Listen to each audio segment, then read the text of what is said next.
prisiminsim, iš tikrųjų, tai aš nieko naujo vis nepasakysiu, viską jūs žinosit, bet kartais reikia, kad kažkas garsiai kalbėtų, o tu savo ten iš savęs atsimintum tos dalykus, kurių gal neįvardinam, gal pamirštam, gal tiesiog net pažįstam.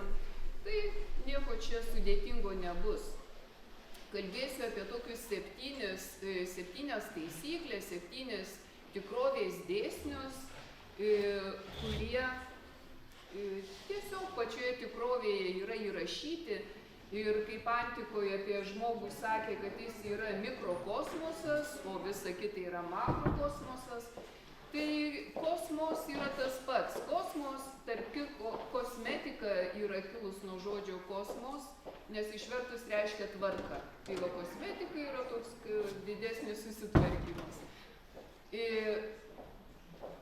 Tai, kas tikrovėje paties Dievo įrašyta, tas įrašyta ir mūsų gyvenime, ir mūsų širdį, mūsų sąžinėse, žodžiu, tie patys dėsniai. Ir kalbėsim šiandien apie tuos sėkmingiausius arba reikalingiausius, kurie mums gyvenime padeda, arba į kuriuos mes turėtume atkreipti dėmesį.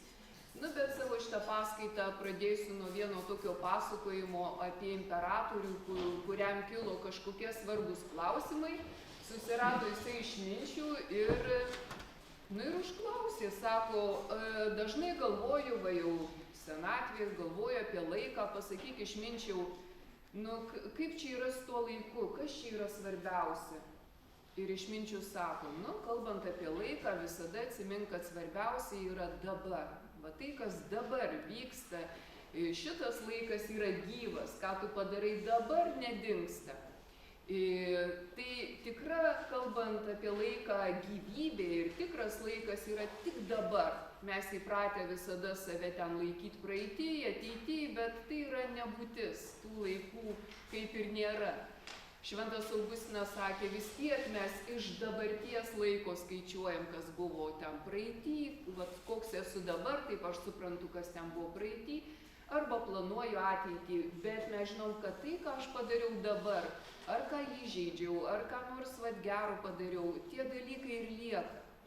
O apie tą praeitį ar ateitį mes nieko ten nepakeisim ir neatspėsim.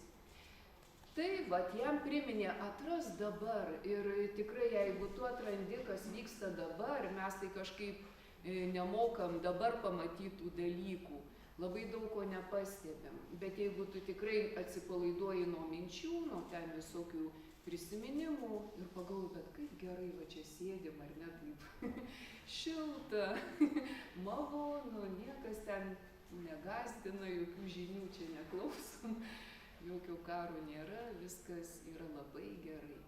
Ir kai esam dabartį, visada gerai. Bet jeigu, kaip psichologai sako, 7 sekundės ir jau mes kažkur kitur. Jie sako, negalima kadro ilgiau užlaikyti kaip 7 sekundės, nes tada iškart žmogus sakys, negali žiūrėti, per daug ištesta, per sunku.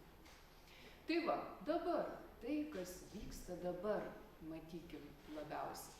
Kitas jo klausimas tai buvo apie žmonės. Mes žinom tą mylėk savo artimą kaip save patį. Ir sako tas imperatorius, bet kas tas artimas? Kaip čia žinot, ar čia šeimos narys, ar giminė, ar ten kaimynė, kas tas artimas? Ir išminčius sako, artimas tai yra tas, kuris dabar arčiausiai tavęs. Tai tas, kas yra arčiausiai dabar, jis tau ir yra tas artimas, kurį tu turi mylėti kaip save. O ką reiškia mylėti kaip save? Kaip mes save mylim? Ten neaičiuojam prieš veidrodį, kaip mes čia dabar vertos ir verti meilės. Mes linkim savo gero paprasčiausiai. Visada suklydom, sakom, ai, nepasisekė. Žiūrėk, daryk, kad būtų gerai. Tai taip linkėti kitam ir irgi sakyti jam, gal nepasisekė, kažkada gal pasiseks. Ir mes, kai stengiamės, ne visada ten mums sekasi. Tai tas mylėk artimą, kuris yra arti tavęs. Jį kažkaip priimk, kokį jis yra, kažkaip su juo susišnekėk, palinkėk to gero, kokio jam reikia, nes mes dažnai linkim gero, kokio mums reikia, bet ne to gero, kokio tam žmogui reikia.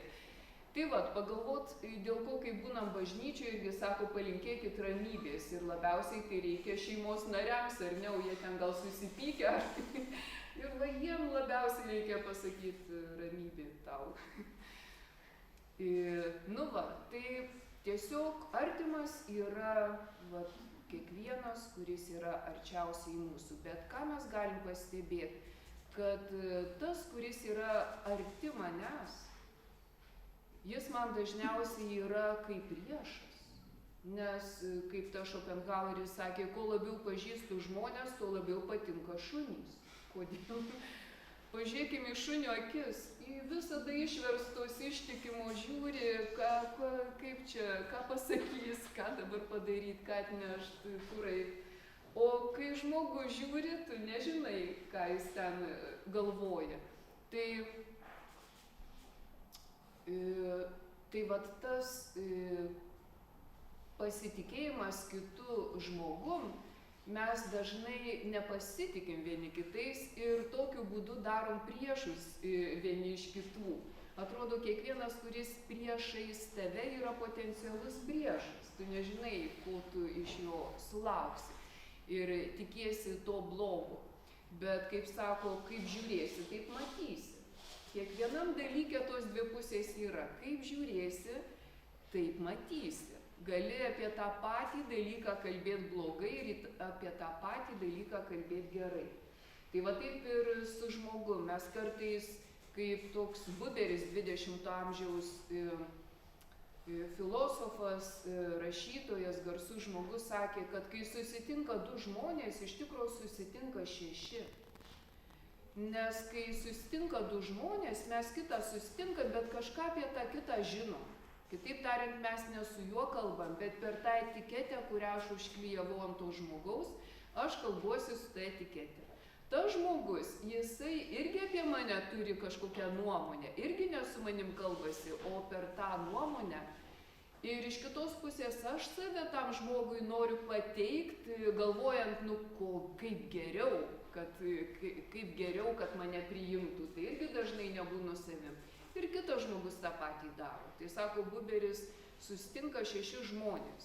Ir mes patys net nežinom, kokie mes ten nuėmus visas kaukes, vardus, pavadinimus ir taip toliau. Tai va tas sekantis imperatoriaus klausimas ir buvo išminčiui, kas gyvenime svarbiausia? Nu, vat kuo čia reikia labiausiai rūpintis?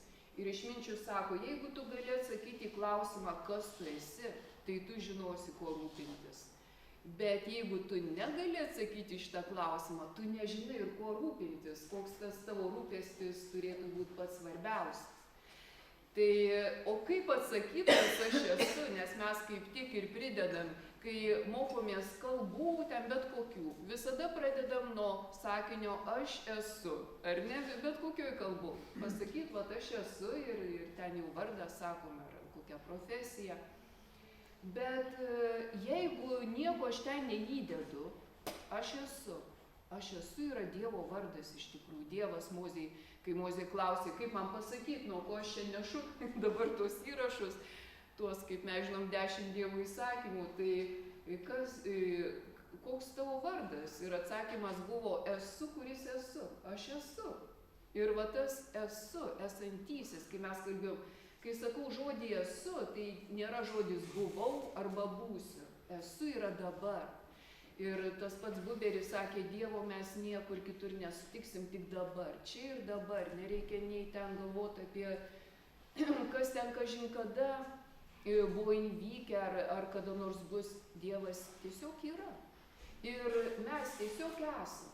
Bet kai, dėl ko sakoma, žmogus yra pagal Dievo paveikslą ir panašu, reikia išgryninti tą paveikslą, bet kas jį užstoja? Ir tada matom, kad jį užstoja visi turiniai, kuriuos mes įgyjam būdami. Visi turiniai. O tie turiniai, tai galim pradėti nuo to, su kuo mes save tapatinam, tai pirmiausiai, ką mes savyje aptinkam. Aš turiu protą, aš turiu valią, aš turiu jausmus, aš turiu emociją, aš turiu sąžinę, aš turiu ten kantrybę ar dar kažką įsiugdžiau. Visko aš turiu. Bet kas yra tas, kuris turi?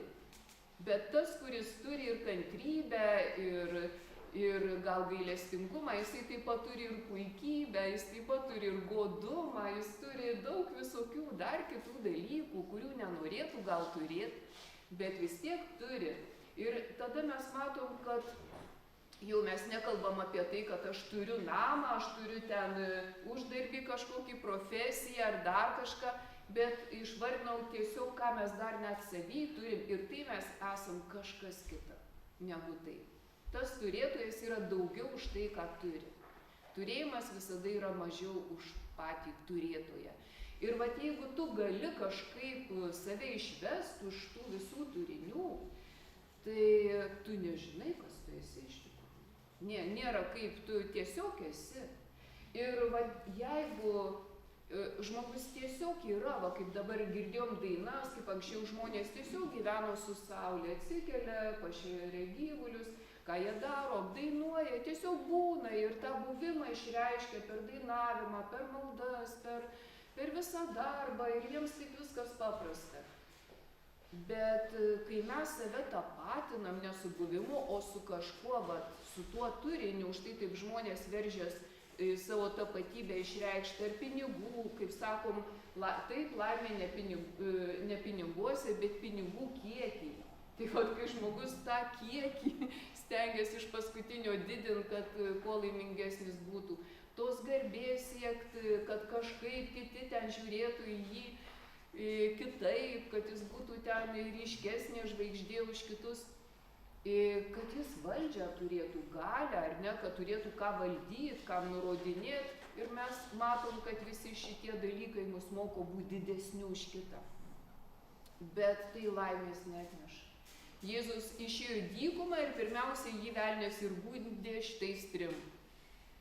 Duona arba turtu, turėjimu, garbe, kai sakė šok, taigi tave angelai nešios, taigi tu kažinkas.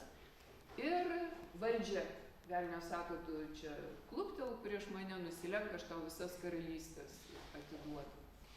Bet Jėzus paliko mums pavyzdį, iškart šitiems sakyk ne. Ne.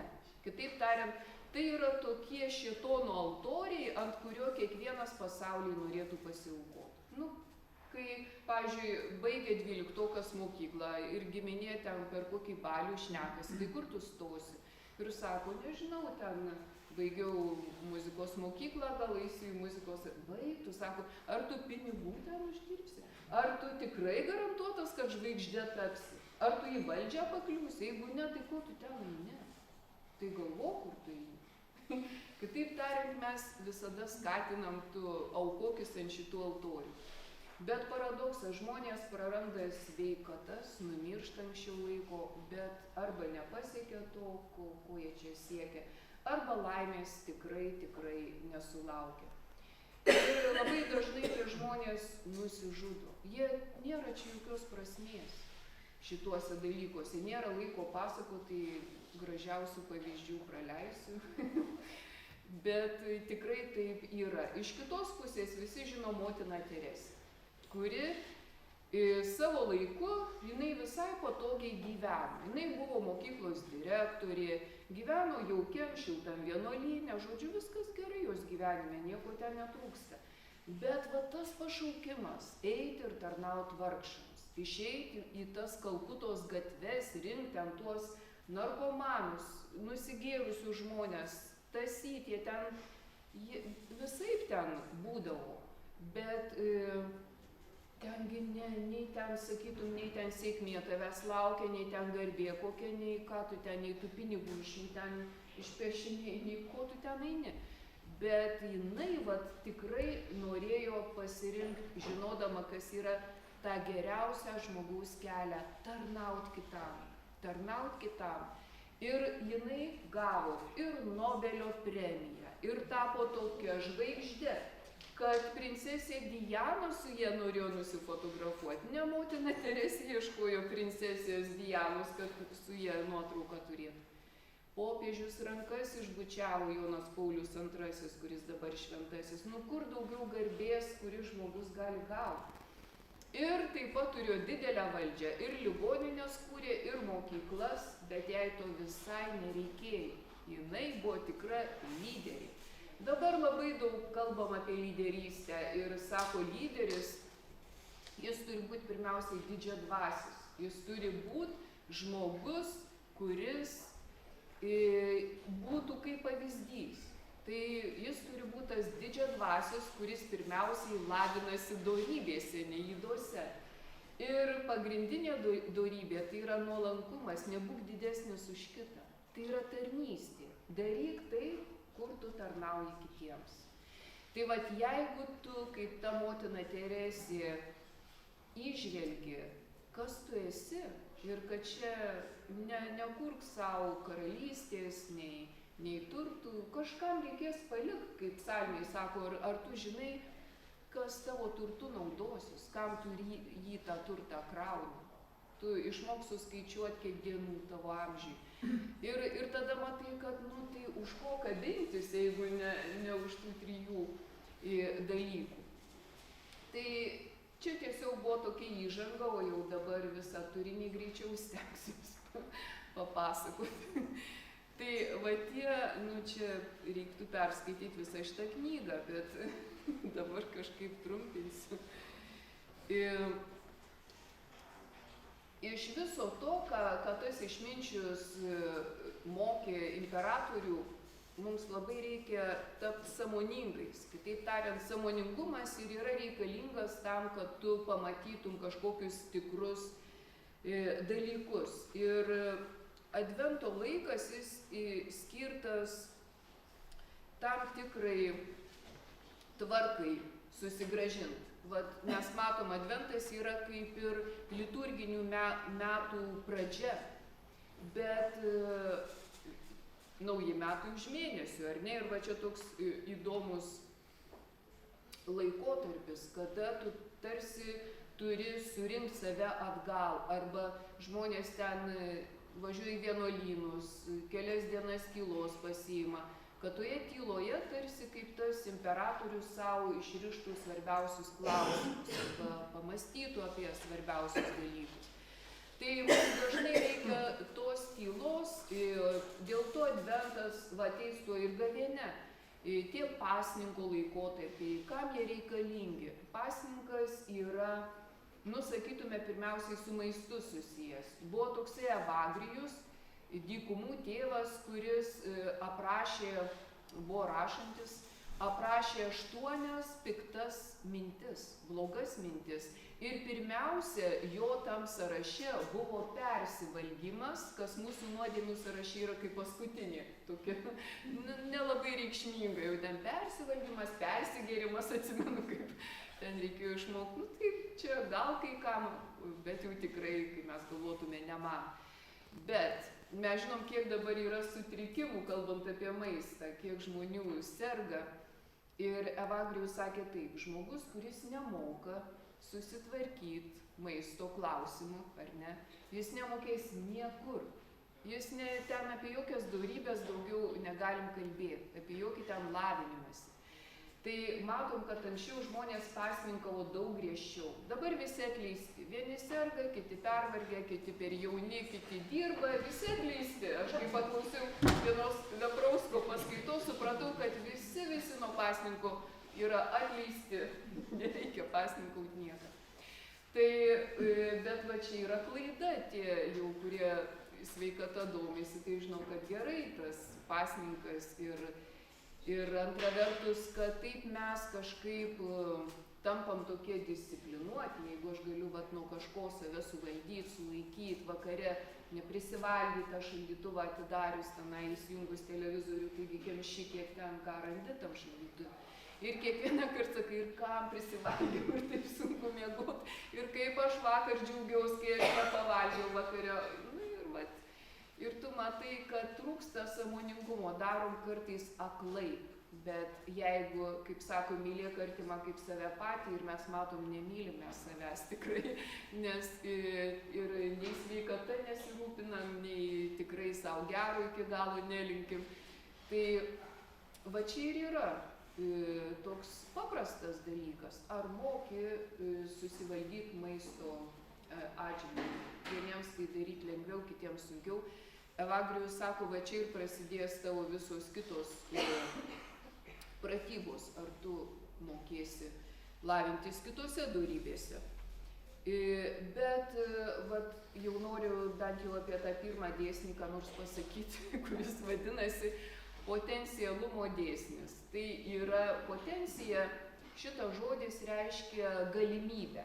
Potencialiai, kai sako aktualiai, aktas yra momentas, kuriame aš esu, aktualiai tai, kas dabar vyksta. Vat dabar aktualiai mes esam visi čia sėdim šitoj paskaitoj. Potencialiai mes galim būti, nežinau, namuose, prie televizoriaus, potencialiai daug galimybių. Aš galiu ten kažkur vaikštinėti, pas kažką svečiuotis, dar kažką veikti.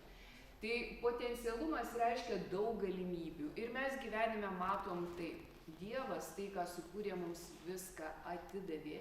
Ir įvedė tokią tvarką, daryk, ką nori, imk, ką nori. Ar ne va šiandien galėjai ateiti, galėjai neateiti. Ir galėjai neiti savo į šitą vakarą ir tiek, ir smaksot namie. Kai potencialumas reiškia, aš tau duodu ir imk, aš tau duodu, rinkis, kas tau patinka. Bet pažiūrėkim, kiek mes gyvenime neimam. Pikti, susiraukę, visko negana, kitiem, bet aš neimu tų dalykų. Ir vieną kartą su studentais, dirbau muzikos akademijoje, susitarėm vieną savaitę nesakyti niekam ne, nes sakymas ne yra įprotis. Pažiūrėkit, žmogus prieina prie jūsų ir sako, žinai, aš noriu tavęs paprašyti, gal tu, negaliu tikrai, žinok, laiko, nes net negirdėjau nei ko ten būtų prašęs, gal ten nei laiko nereikia, nei ten kažko, mes negaliu. Aš atsimenu, kai mama norėjo keisti antkapius, ten daug visa šeima sulaidota ir sako, seni, ten žodžiu, daug sako, reikia padaryti, jau taip vieną ką. Ir pradėjo, jos 5 seserys, ir pradėjo skambina vienai, sako, žinai, galvoju, reikia keisti tos antkapius, jau tai, kurie jau turtingiausia. Ir jinai sako, žinok, negaliu, mes dabar darom remontą, dabar ten plečiam, dabar viską ir iš vis palik tuos kapus, čia ne pirmoji eilėje. Žodžiu, ne. Tai skambina kitai, kita negali, trečiai negali, liko dar viena. Nu ir šnekam, sakau, ai, mamytė, jau tikrai skambinsi, kaime gyveno, sunku visokių ten. Sakau, sakyk, tiesiog pasakau, kad keisim, bet nieko nereikia. Tegu nesirūpina, tik tegu nenustemba. Nu ir jinai taip ir sako jai, ir girdi sako, ne, kodėl aš negaliu prisidėti, parduosi marklyvą ir prisidėsiu. Tai vienintelė ir prisidėjo iš tikrųjų. Bet va tas žodis ne. Ir tu matai, kad jeigu nori išgauti rezultatą, sakyk, kad bulai, nes žmogus pirmiausiai sakys ne. Ir sakys iš įpročių. Ir kiek mes atmetam daug gerų dalykų, sakydami ne. Nu, su tais studentais susitarėm. Ir, nu, aišku, čia jau nekalbam apie kažką, kas jau tau ten narkotikus siūlys ar ką, bet šiaip pasekt save, kada mes sakom ne. Ir pasakyt taip. Ir sako, viena po savaitės jau dalyjamės įspūdžiais ir viena sako, dėstytoja, bet sako, žinokit, kaip aš džiaugiuosi, nes, sako, mane pakvietė į tokį koncertą. Ir sako, tikrai būčiau sakius ne, nes koliokimai, atsiskaitimai, groti reikia, nieko nespėjau tikrai, bet sako, tik norėjau sakyti ne, atsiminiau, ką mes susitarėm. Ai, sako, galvoju, sakau, gerai, ateisiu. Ir sako, aš ateinu į tą koncertą, paprašė, jinai pianistė ir ten buvo pianistų koncertas iš Vokietijos, jeigu aš gerai atsimenu. Ir sako, paprašė, kad vartyčiau lapus. Nu ir sako, aš ten varčiau tuos, susipažinom, toks malonus žmogus. Ir sako, žinokit, pakvietė mane studijuoti. Sako, aš niekaip nebūčiau, net mano kita dėstytoja nebūtų su juo galėjus užmegzti ryšių. Dabar, sako, aš važiuosiu į Vokietiją stažuotis pas tą profesorių, kuris ten, Sako, niekaip, vat iš to vieno, kad pasakiau taip, o tikrai būčiau sakius ne. Tai čia tik vienas pavyzdys, bet mes tikrai, kiek mes neprimam galimybių, nesvarbu, net kitą kartą atrodo kažkokia ten menkas dalykas, neatmeskim. Ir vat Kalėdų proga ir savo padovanokim tokią progą, pagalvokim, ką mes gyvenime, apie ką mes svajojam, o niekad savo neleidžiam. Yra gal save nurašę, gal mes norim, nežinau, vat tikrai savo pasigalvokim, ką duoda, va ta visata mums Dievas duoda visko ir per žmonės duoda, ir per įvykius, ir visaip kaip, tiesiog imk. Bet labai dažnai mes nusisukam ir sakom ne. Ir gyvenam skurde, kaip sakytume, tam vidiniam, bet ne. Blogai, bet ne, neimu. Tai mes visada galim imt, ką mes norim, bet mes pažiūrėkim, ką mes imam. Nežinau kodėl, bet mes labai dažnai imam blogiausius dalykus. Kai mes kažką galvojam, mes galvojam blogai, mes galvojam neigiamai, mes apkraunam save tais nuodais, nuo kurių net mūsų organizmas apsinuodija, net ligos išsivysto, ar skrandžio, ar kepenų, ar dar kažkur, nuo tų nuodų kemšasi kraujagyslės, ne tik nuo saldainių, žinokit, bet nuo tų blogų minčių. Vat kuo mesgi neturim tiek daug laiko, kad aš dabar save nuodinu vat visokiais tenai, nežinau kuo, o kažkada gyvensiu gerai. Nu nebus jokio kažkada. Ir savo rinkimės tai, kas geriausia, ta prasme, ta vidinė prasme. Nu kam tos žmogus pyksta ant kito žmogaus ir galvoja, kad čia jį nuodija, taigi save jis nuodina, jis pats geria tą nuodų taurę. Tas kitas net nežino gal. Tai va čia ir yra tas potencialumas, kada kartais tai būna, nu nebūna vien geros situacijos. Bet priimkim, kad ir tą blogą, bet matydami tą baltą tašką. Kitaip tariant, ir sunkume slypi ar pamoka, ar kažkokia vat galimybė save išbandyti, neišsigąst kažko. Tiesiog tas blogis irgi gali būti pamatytas ne taip, kad jau čia krachas ir mirtis, bet kaip galimybė. Kad aš jeigu įveiksiu šitą kliūtį, aš gal galėsiu ir kitą kliūtį įveikti. Tai tu gali net ir tuos sunkumus matyti. Net Sokratas, kai vaikščiojo gatvėm su mokiniais, tai žmona jį vaikėsi, Ksantipė labai pikta buvo. Ir visų akivaizdoj ten visai priekdavo ant jo. Ir tie mokiniai sako, Sokratai, tu skirkis, nu žodžiu, palik tą Ksantipę. O jis sako, žinot, jeigu aš su jie sugyvensiu, aš su visais sugyvensiu. Tai, vat mato, net ir tame labai gerą dalyką. Jeigu aš išmoksiu priimti tą žmogų, aš visus išmoksiu, tai yra geras dalykas. Tai nepavirsta auka, bet tiesiog pamatyti kitom akim. Kaip sakėm, kaip žiūrėsi, taip ir matysi. Tai va šitas potencialumo dėsnis ir sako, priimk dalykus, imk dalykus, pozityvius dalykus, nebėk nuo jų, ką tau Dievas siunčia, bet iš kitos pusės ir blogi dalykai irgi gali būti siųsti tam, kad mus stiprintų, ugdytų ir juos užskaitykim kaip gerus dalykus. Nematykim to blogio, nes ir jausimės blogai.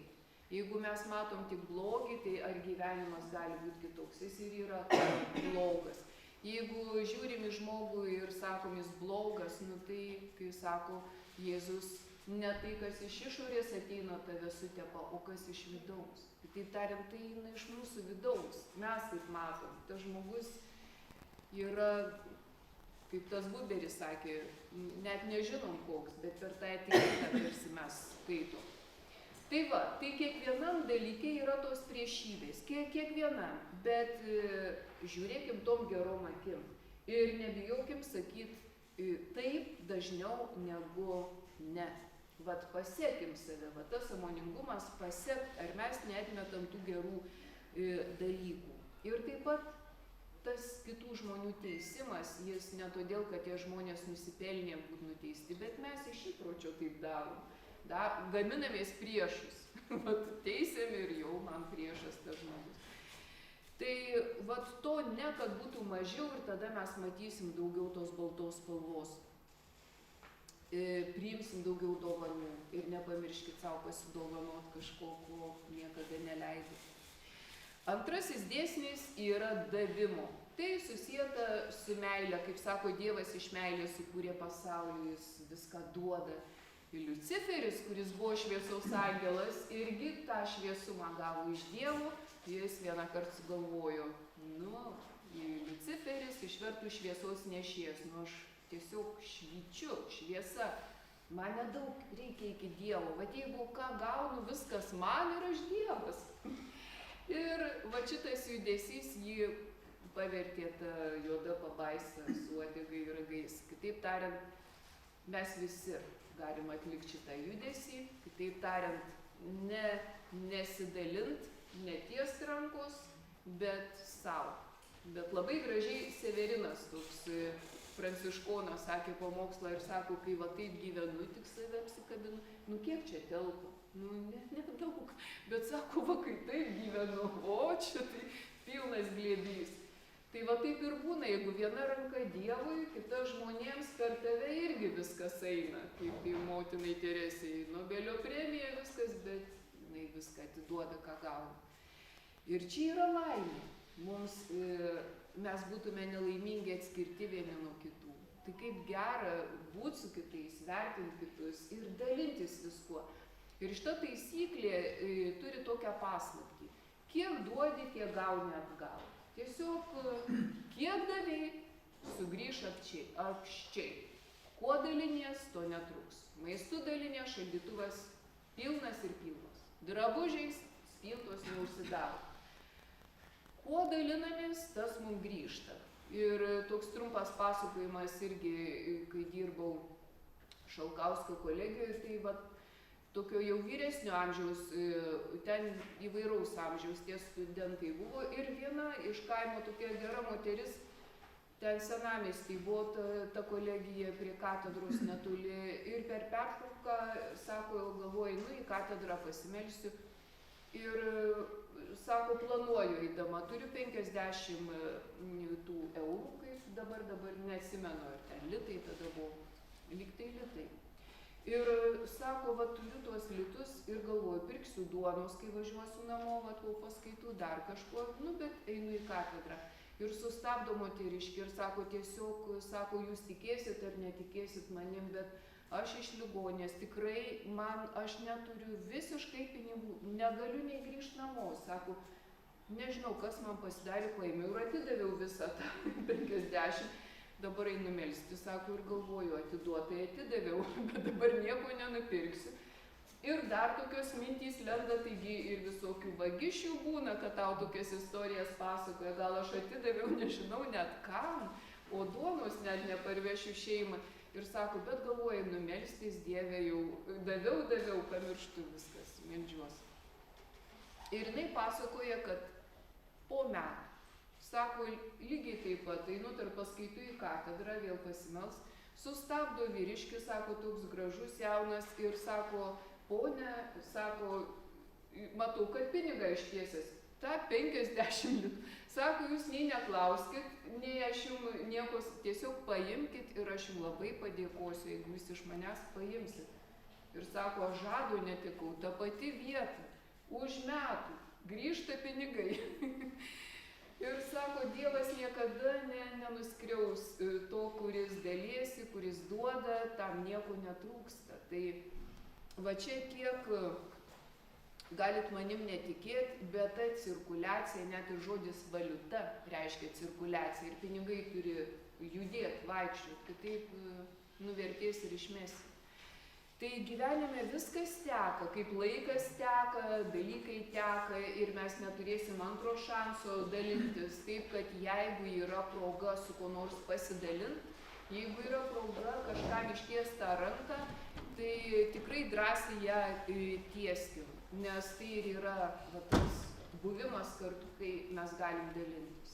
Tik aišku, čia vėl reikia tokio sąmoningumo, kad mes kartais duodami, aišku, kartais duodam, ką išmest reikia, ką ir kitas žmogus nepanaudos, tai duokim tai, kas man gerai. Pagalvokim, ar tam kitam tikrai to reikia, ar čia priešingai.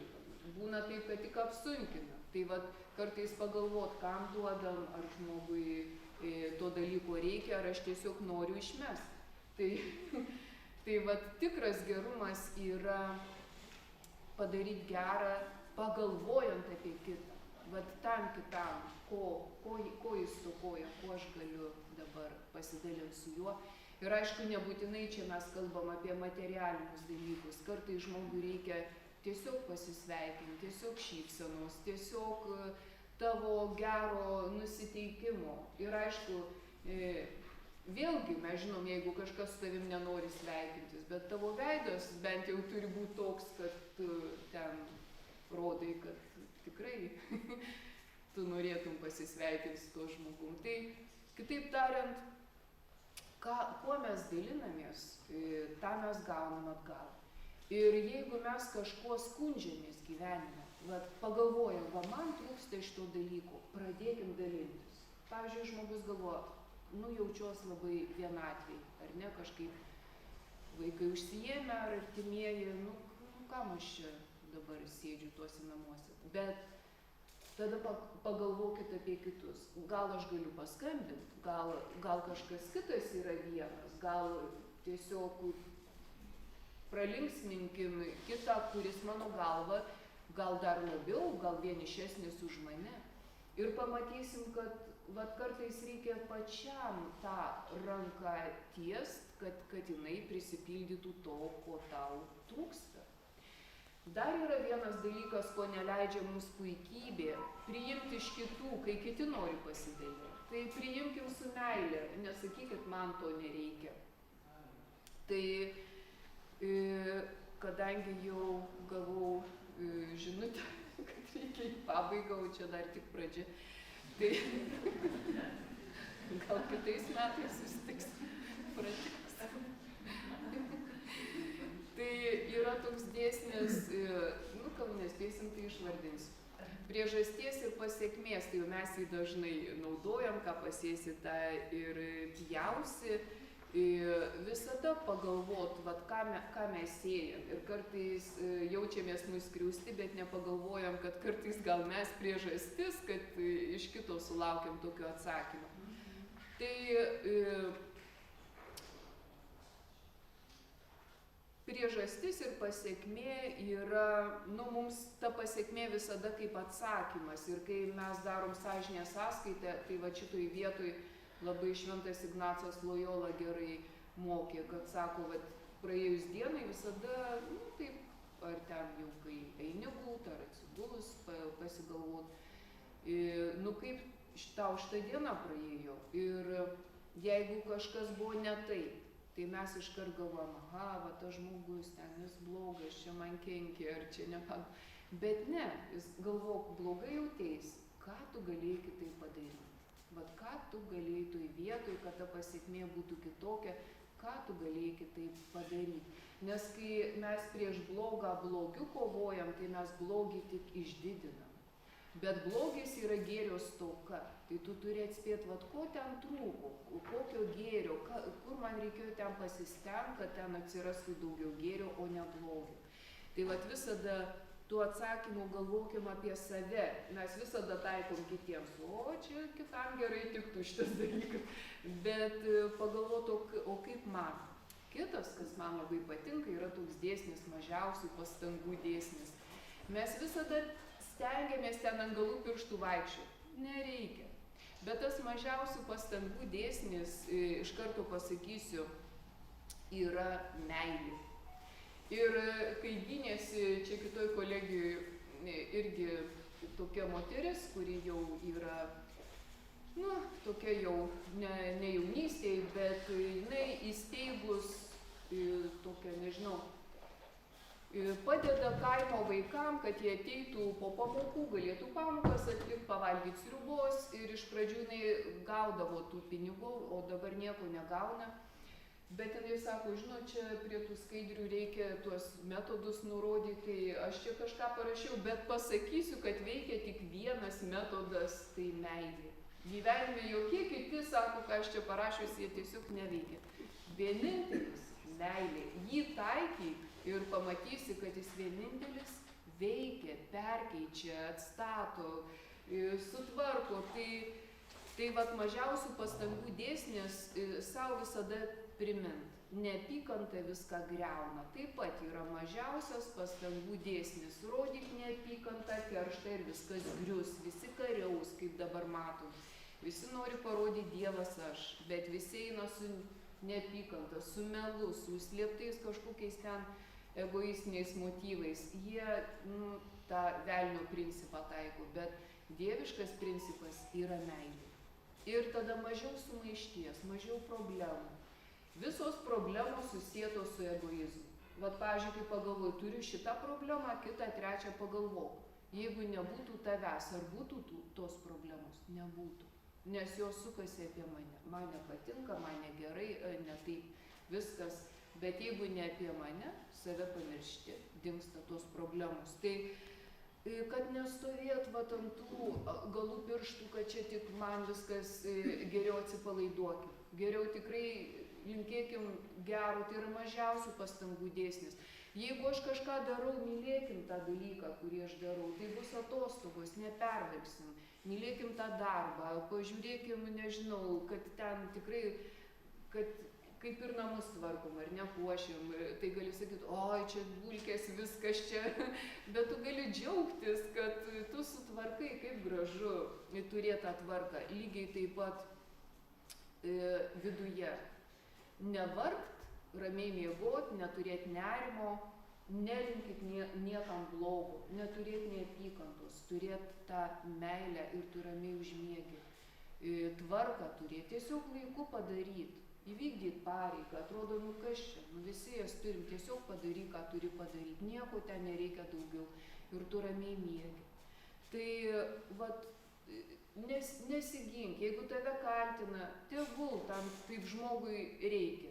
Tiesa, jinai pati save parodo, tik reikia laiko. Nieko tau, kai sako priešai, tavo kiekviena gynybinė pozicija tik dar pretekstas labiau tave ten kaltina. Tai mažiausios pastangos irgi susietos su gėrio principu. Ir taip pat laikykim mintyse, nežinau, darbuose, neturėkim to nusistatymo ir matysim viskas tiesiog savaime plaukia. Priimkim dieną. Svarbu, sninga, lyja, ir lietus labai geras dalykas. Kaip smagu per lietų. Visada, kaip sako, ne oras, tik prastas apsirengimas gali sukliudyti. Šiltai apsirengia ar dar. Bet viskas visada yra gerai. O blogai, jeigu many kažkas, mintis blogos, nusteikimas. Dar vienas ir labai trumpai, tai yra intencija arba toks troškimas, ketinimas, tavo noras. Tai kaip ir prie kitų dalykų aptarėm, bet kas yra intencija, va tas su kuo aš darau, pavyzdžiui, kažkokį veiksmą, kodėl aš jį darau, ar aš jį darau tik savanaudiškai, kad čia man bus nauda, ar tai džiaugsis ir kitas. Ir mes matom, kad visi savanaudiški dalykai neatneša žmogui gero, nei tie, kurie renkasi žudyti kitus, gaminti narkotikus arba užsiimti ten kokią kontrabandą, jie vis tiek į gerą neišeina. Tai va ta intencija turi būti nekenkt kitam. Jau pirmas dalykas, nekenkt, nedaryt blogo, bet to dar negana, reikia daryti gerą. Tai va, jeigu aš kažką darau ir tai, ką aš darau, gerai bus kitam, tai viskas, liuks. Turėti visada tą gerą intenciją ir niekada išmesti iš galvos blogas intencijas. Tą teisimą kitų, ar ten, nežinau, apkalbas, mes jau žinom, kokios ten tos blogos intencijos būna. Su intencija mes pradedam kiekvieną veiksmą. Ir vat, per tą sąžinės sąskaitą patikrim, kokios mano intencijos. Dar vienas dėsnis yra irgi labai geras toks neprisirišimo. mes iš įpročio, kaip mes mokam sakyti ne, taip mes labai prie visko prisirišam. Ir kartais tas prisirišimas atsisuka ne gerąją prasme, o blogąją. Pavyzdžiui, kai žmonos ten tuos vyrus gano ir ten kodėl čia negrįžai, kodėl čia 5 minučių, ką tu ten darei, kodėl nes ten ir tam vyrui jau ten viskas, tikrai nori bėgti, su kuria ten linksmiau ir geriau. Ir va tas prisirišimas mus daro, nu čia yra priklausomybė, kaip mes kalbam, kaip blogai tapti alkoholiku, kaip blogai tapti kokiu ten narkomanu, bet kiekviena priklausomybė nieko gero. Tai išmokti, Dievas duoda, Dievas gali kažką paimti ir viskas, ir ramiai į tą žiūrėkim, tiesiog taip ir neprisiriškim.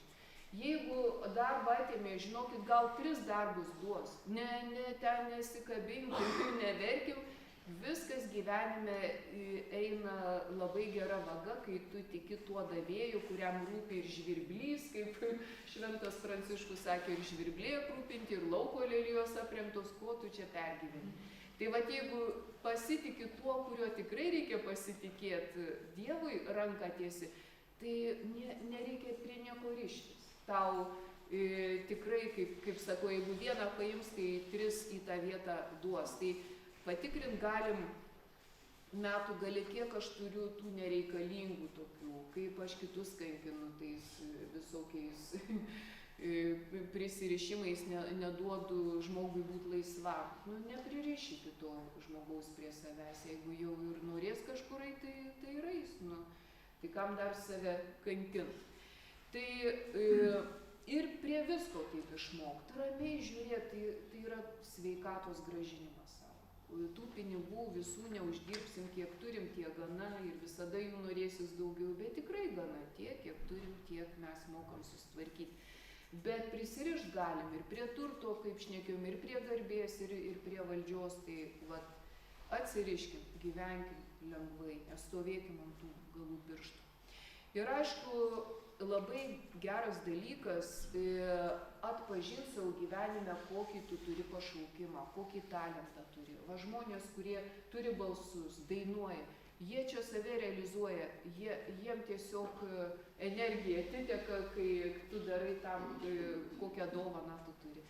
Tai atpažinkim tą pašaukimo kelią, nes kiekvieno žmogaus, kiekvienas pašaukimas yra būtent tarnystė kitiems. Ir kai tu eini pašaukimo keliu, tu nepavargsti. Tai va šitą dalyką vertinkim, nes kartais žmonės neina pašaukimo keliu, bet ieško to naudos kelio, palikdami tą pašaukimo kelią ir jie save kankina. Tai vat, praktika yra tokia, kad kiekvienas pašaukimas yra įaustas į tą tarnystės rūbą. Mes vieni kitiems kaip mūsų organizme ląstelės, jos vienos kitoms reikalingos, taip ir mes. Ir nei vieno pašaukimo nėra prastesnio, ar ten kažkokio ypatingesnio, tik skiriasi atsakomybė. Tai vat, jeigu mes, kaip pradėjom nuo to, jeigu aš esu, tai ne tiek svarbu, ką aš ten galiai įrašysiu, tai, ką įrašysiu, tai yra mano pašaukimo vardas. Bet labai svarbu, kad aš būčiau tame kelyje, ne kad aš manipuliuočiau tuo, kas aš esu, kaip mes galim pastebėti gydytojai, kokie teisininkai kartais tą vardą naudoja, ar žvaigždės kokios, ar dar kokie iškilų žmonės. Ar mes ten namuose, pavyzdžiui, galim pabrėžti, ar nežinau. Tai čia bus klaida. Bet jeigu mes suprantam, kad aš esu, tas gydytojas, sakykime, tai aš privalau gydyti, aš privalau padėti žmogui. Aš tiesiog, ir daug yra tokių gydytojų, jie ir nemiega, ir galvoja, ir stengiasi, ir va čia yra tikrai ėjimas pašaukimo keliu. Tai va jeigu einam pašaukimo keliu, mes tarnaujam kitiems ir būkim ramus. Kai dabar šventąją paskelbė, buvau čia rudenį Italijoje, pataikiau, kai skelbė net 7 šventuosius, tai viena iš jų buvo, gal atsimena, tokia motina Andželika kažkada per Baltijos televiziją 8 ryte būdavo jos valandėlį. Tokia vienuolė iš Amerikos, ar iš Kanados, neatsimenu. Nu, žodžiu, tai ją dabar šventąją paskelbė. Tai, bet jos vardas ten Marija kažkokia Toskanė, neatsimenu, ten kažkoks, ne, čia jos Andželika turbūt tas pasaulietiškas. Tai kai jos paklausė, kaip tapti šventu žmogum, tai jos atsakymas buvo paprasčiausiai atlik pareigą, nieko daugiau nereikia. Bet mes žinom, kad ta dvasinė pareiga, tai būt pagal Dievo paveikslą ir panašumą. Ir vat vakare savęs paklausti, kaip aš šiandien nugyvenau, kaip tas Dievo paveikslas, ne iš puikybės, bet šiaip. Mes labai mėgstam žiūrėti kitus ir laukti, jie turi būti šventi, o kaip aš nugyvenau, kaip tas pagal Dievo paveikslą ir panašumą. Ir tu matai, kad čia reikia daug tų advento laikotarpių ir gavėnios, kad tu kažkaip grynintum savyje, vat, kas yra už tų visų. Kai žmogus miršta, turbūt viskas ten, kas žemiška lieka ir jis tada kažkaip ten skaistykla nuvalo tą sielą ir jinai turi tapti tokia, kaip Dievas tave sukūrė. Mus kiekvieną sukūrė kitokį.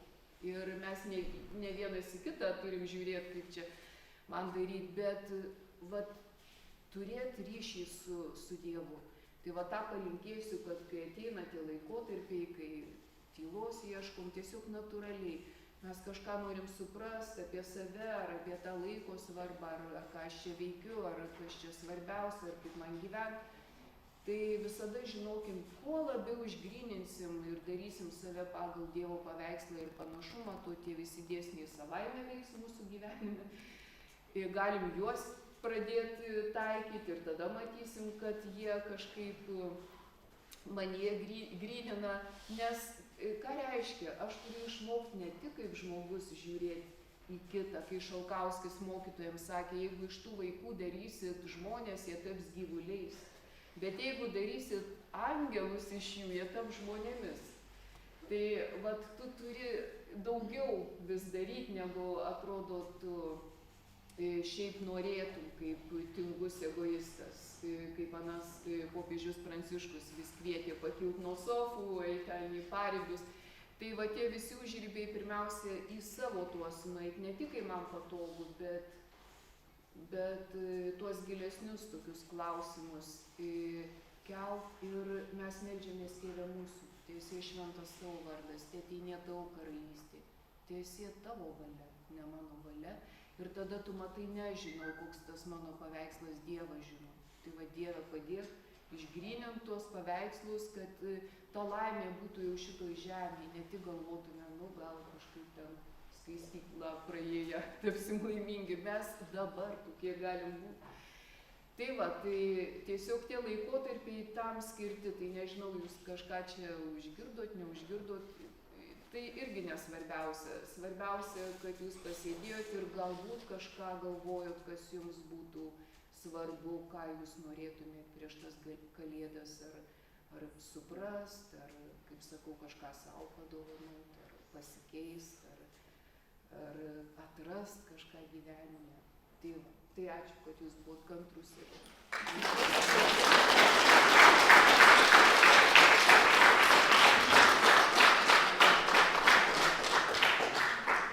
Manau, tikrai daug ką atradom, išgirdom ir supratom. Man labiausiai gal toksai kaip ir palinkėjimas nuskambėjo lavintis dorybėse. Labai patiko, aš šitą jūsų citatą naudosiu.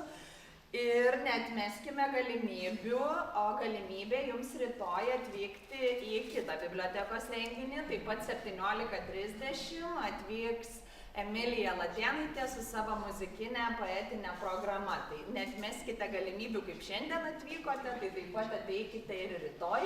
O direktorė nori taip pat jums tarti žodį. Noriu padėkoti. Ačiū, palinkėt gražių švenčių, ačiū labai, kad atvykot ir davėt labai daug peno pamąstyti turbūt mums visiems. Ačiū dar kartą.